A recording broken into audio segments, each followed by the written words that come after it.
All right, welcome to Witchpolice Radio. I'm back here with a guest who has been on the show before, but it's been a few years, and the guest has an excellent new album and a lot of things going on lately. So I think that the best way to start this off is if you want to introduce yourself and just give a bit of background about what it is you do as an artist. Sure, I'm Will Bonness. I've been playing piano for pretty much my whole life. I'm 37 now, and so I've been doing this for a while. I grew up in Winnipeg.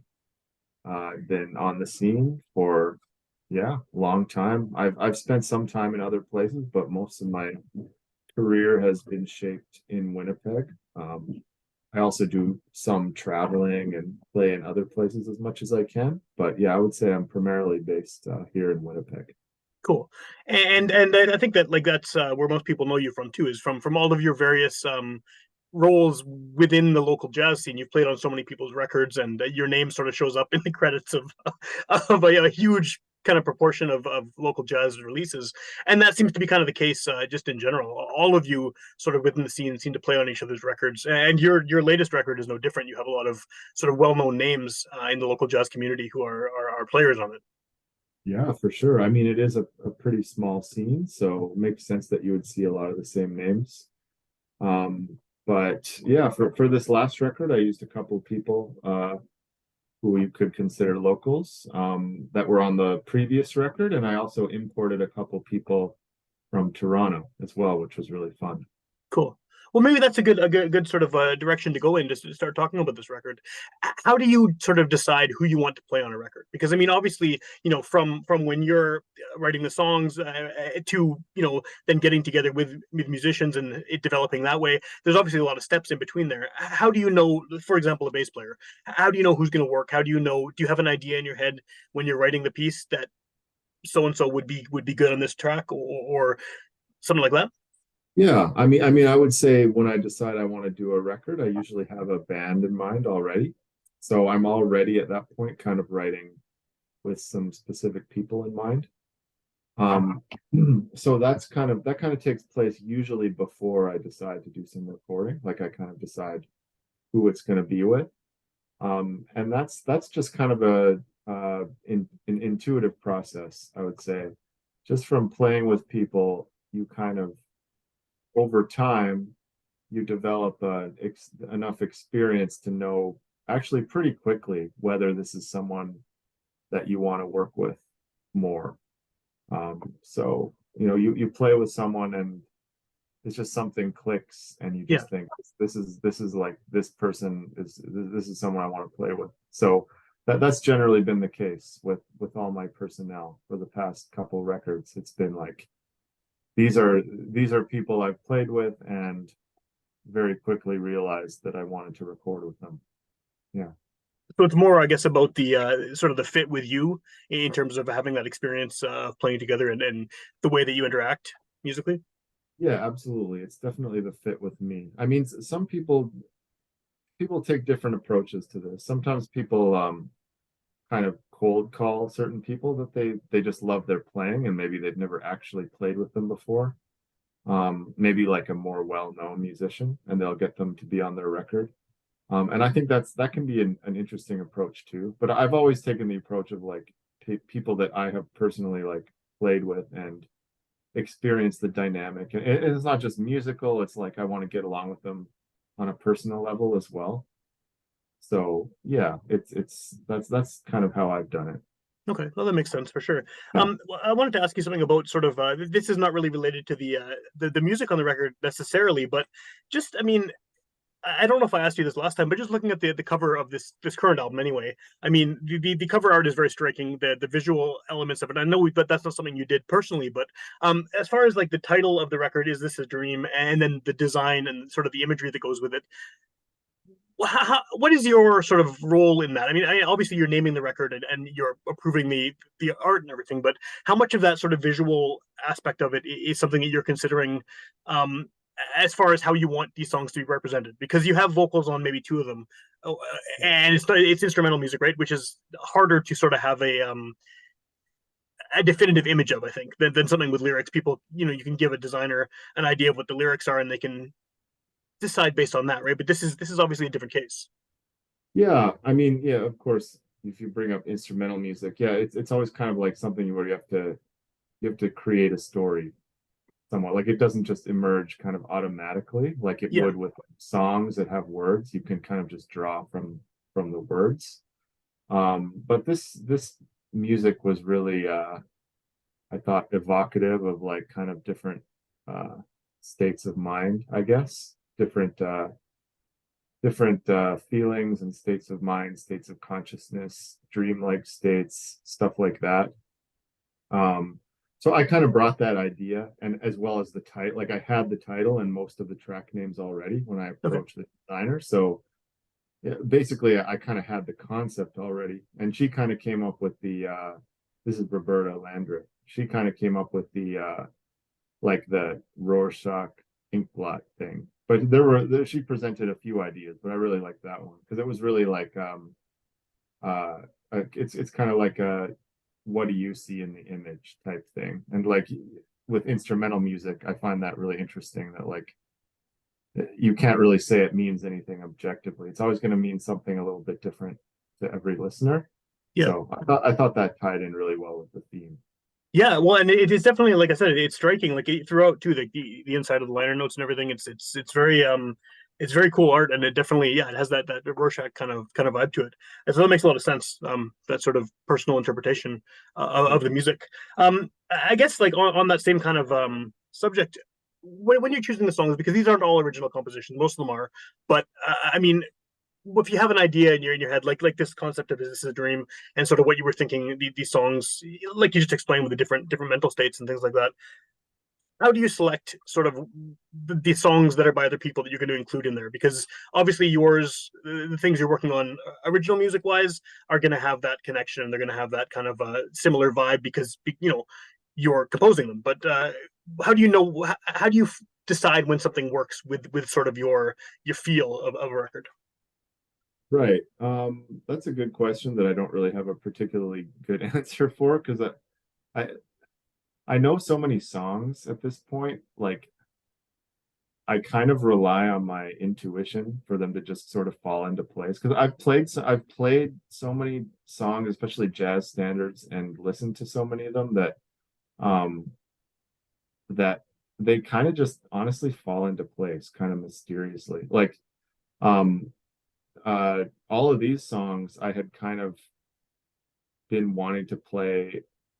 I guess they kind of fell into place along the way. Like I kind of had the idea of the album. I had some of the other compositions done, and I was just kind of sifting through different songs I know and songs I might want to play, might want to record or arrange. And these ones just kind of popped to mind, kind of mysteriously, because they kind of fit in with the theme and like Tom Harrell's song Rapture has kind of, has kind of that theme. Yeah, Um, and then I Get Along Without You Very Well is like a very like kind of denial state of mind and like it's a very sad song. Um, and then yeah, Don't Fence Me In just kind of popped into my mind. I also really like Cole Porter and I usually end up putting a Cole Porter song somewhere on there. So yeah, I don't know. I don't really have a good answer. It just kind of happens organically, I find. well, obviously a lot of it's the way that these are arranged and interpreted as well, but it does seem like it fits. I mean, listening to the album start to finish, I don't think it's necessarily obvious. Not knowing the original songs that you're playing, I mean, it's not obvious which ones are written by someone else and which ones are written by you because it flows well Right. as a record, which I'm assuming is something you did deliberately. Yeah, for sure. And when you arrange something, generally, it's kind of like you're recomposing it in a way that's going to work for your own style. So Right. I think if someone didn't know those songs, yeah, they might mistake them for something I wrote. Although that one track that has vocal lyrics on it, I think sounds like a jazz standard, you know. Yeah, it sounds a little more old timey, maybe if that's a word than some of the other. It's actually the last tune. It sounds kind of old timey as well. But I don't know. I just like those songs, so I thought they fit like well enough that they would work. Yeah, totally. I mean, they definitely sound like part of the Yeah. whole piece of music. This is maybe I'm not sure if this is accurate, but upon like when I first listened to it, the first thing that struck me from sort of the beginning was that it sounds. I'm trying to think of the best way to explain this. It sounds like there's a lot of playing happening on so like right from the get go on the record. Whereas, I mean, I've heard some of your other records, and that's definitely there in certain parts. But it just seems like on this record, there's a lot of songs that are very. I don't know if dense is the word, but there's a lot of music happening sort of all at once.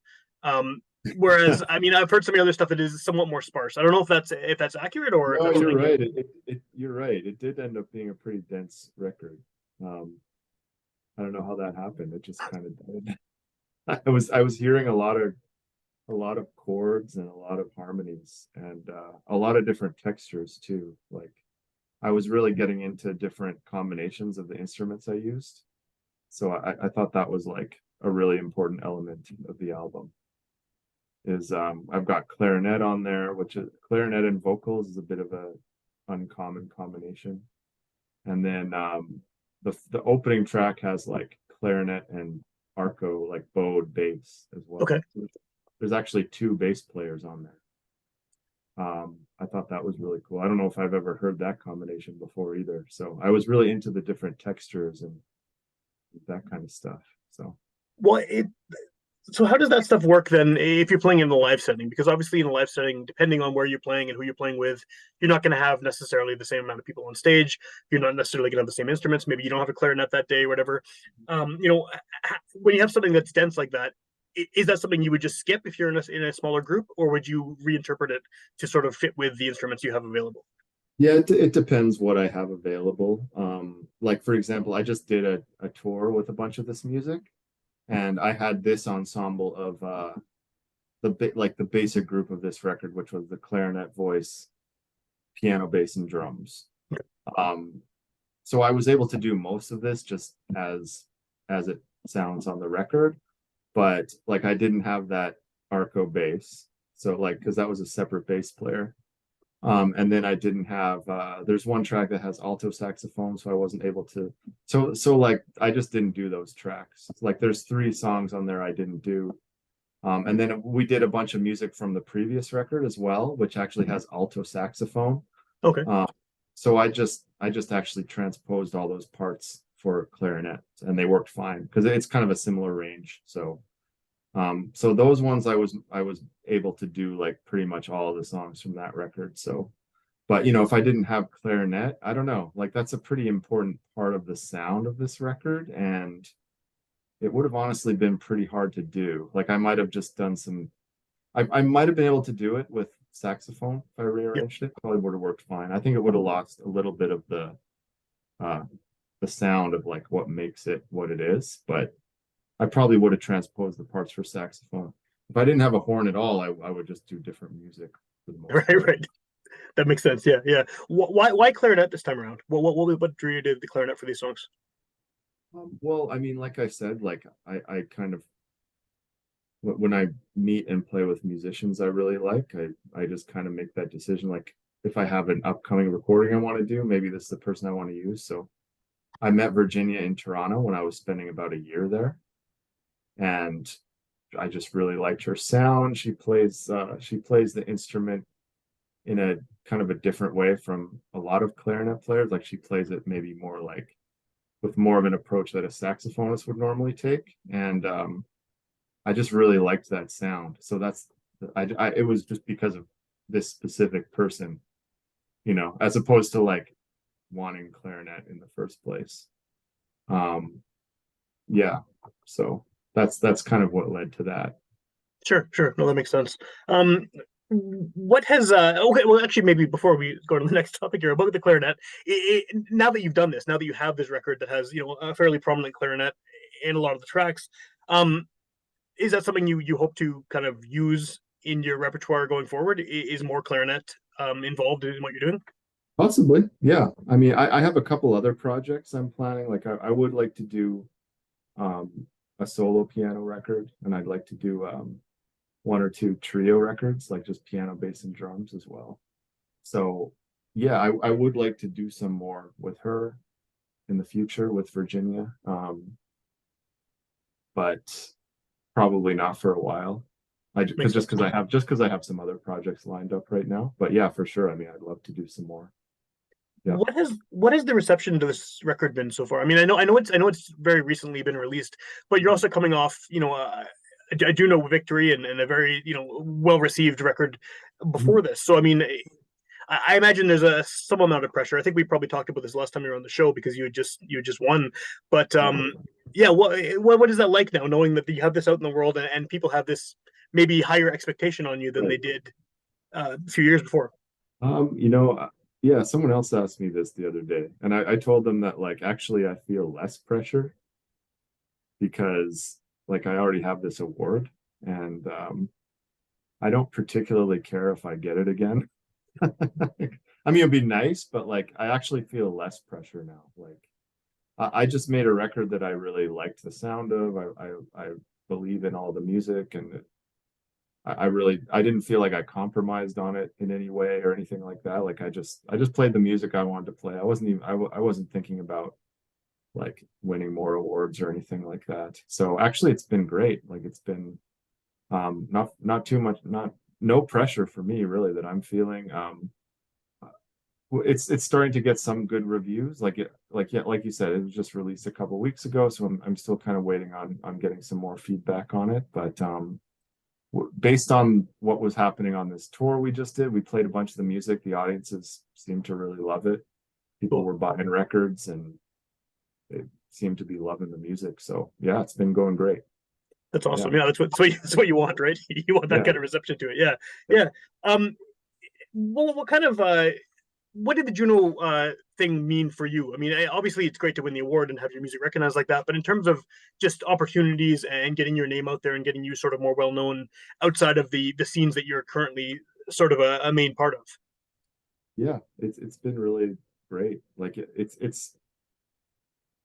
just something that people recognize, right? And people know about it. So if you didn't have much of a name before, people are more likely to kind of make certain assumptions, like maybe they wouldn't have actually gone and listened to your music before, or just wouldn't have given you a second look, but they see Yeah, that and they kind of say, "Oh, I should at least give this person a listen," you know. So, like for example, it was really helpful in booking this jazz festival tour we just did because I was able to email all the festivals and say, "Hey, I'm just fresh off this Juno win." So, I mean, I have no way to test this or prove it, but I'm guessing that that made it much more likely to get a response, you know, from the festival directors. So that's like an example.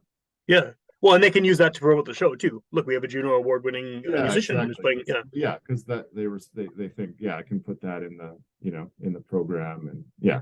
And all the totally. like all the attendance at every show we did was pretty much all the shows were full or close to full. So yeah. So something worked. something Yeah, something. Yeah. exactly. It's hard to again, you never know what did what, but maybe that played a role. Or maybe the festivals have just really had it together this time around. But yeah, it was great. That's cool. Yeah, that's good. What was it like? You played at the Albert at the Jazz Festival here in Winnipeg, right? Yeah, that's right. What was that like? I mean, I have this association with the Albert from when I was younger, just as a punk venue. I mean, I've been to countless shows Yeah, there to see punk bands, hardcore bands, metal bands. yeah. Jazz at the Albert, I love the idea of it. I didn't get out to any of those this year, but it's just such a hilarious concept because I think a lot of people have this association. But I mean, it's a venue like any other. But what was it like playing a jazz show there? Well, it was good. They put a curtain up. Still smelled like smoke, but you know, it was good. I thought it was a pretty cool venue.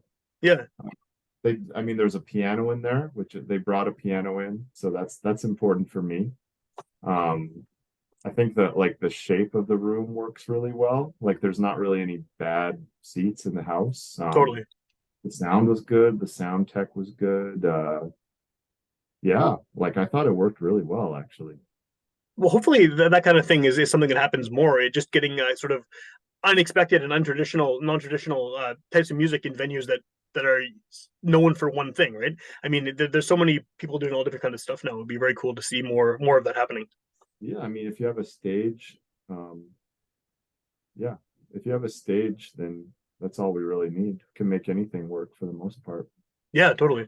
So, what's the best way for someone to hear this record? I mean, like we said, it's been only been out for a few weeks, but there's a podcast. Someone could hear it a year from now, at which point you might be doing more shows. You might have new music out. Who knows, right? So, what's the best way to hear you and find out what you're up to?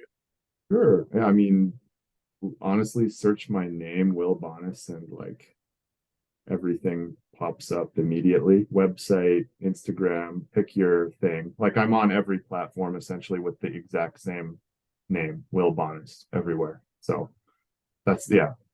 You're easy to Pick, find. pick your social media poison, and I'm there. And then, as far as actually, I mean, I assume this is on all the streaming services, and you have physical copies of the album. How does someone get their hands on a physical copy if they're Yeah, inclined? willbonus.com, and you can order one on there. That's, I always tell people that one album is like streaming it, for a year straight, essentially. So it's always appreciated. Yeah, yeah, for sure, for sure. Yeah, streaming is not the most lucrative business unless I you're, know. even if you are having millions of streams, it's still not great. Oh, I've had millions of streams and it's still Yeah, not. for sure. And then what do you have coming up as far as shows locally? Locally, I'm playing at this Red House. This is Zore Gervais' show that she does outside her house on her porch in whatever the area is called, just off Stafford. Sorry about that. Um, I'm playing there with Jocelyn Gold actually, and where else am I playing? Honestly, it's kind of a slow summer. I just did so much stuff, and I don't have a whole lot going on locally coming up. I'm probably forgetting about some stuff, but it's pretty slow. Yeah.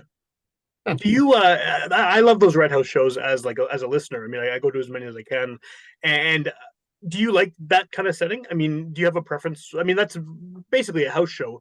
It's just on a porch outdoors. But what is that kind of gig like for you compared to, say playing a club or a larger venue that's maybe meant for what you're doing? It's just different. I like it because it's a little bit more like you feel maybe a little closer to the audience because they're just right there, and you finish playing and there they are. I mean, a lot of clubs are like that too, though. Sure.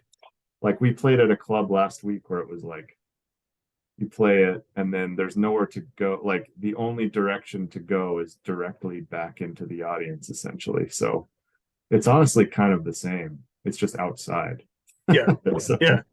yeah, so it's not that different. It's just if the weather's good though, it's nice to play outside and feels very like communal, like it's a part of a community and people are just showing up and bringing a lawn chair and yeah, it's nice. I like it.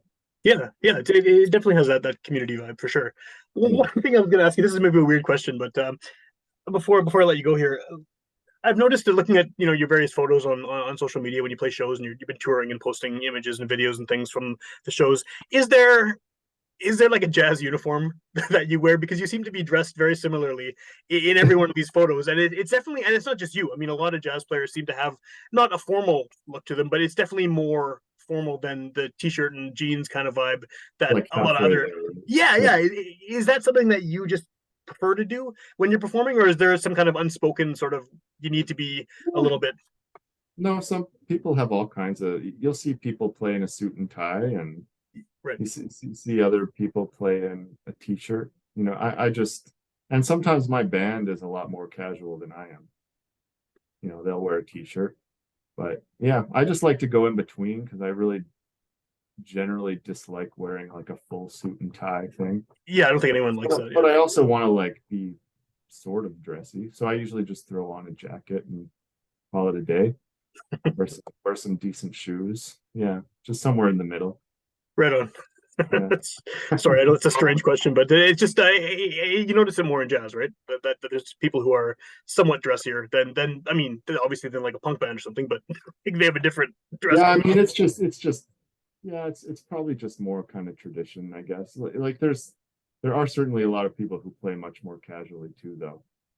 But if you go to like a Lincoln Center Jazz Orchestra thing, they're all in a suit and tie, and that has a whole tradition as well with people like dressing up a lot. Maybe because jazz was looked down upon for a long time by the public and by critics and whatnot. So like people started dressing up, you know, Yeah. as a way to like kind of indicate that like this is music you should respect and that kind of thing. So there's kind of that element that it's not as prominent now, but yeah, anyways, I don't know. I like to kind of go halfway in between. Right on.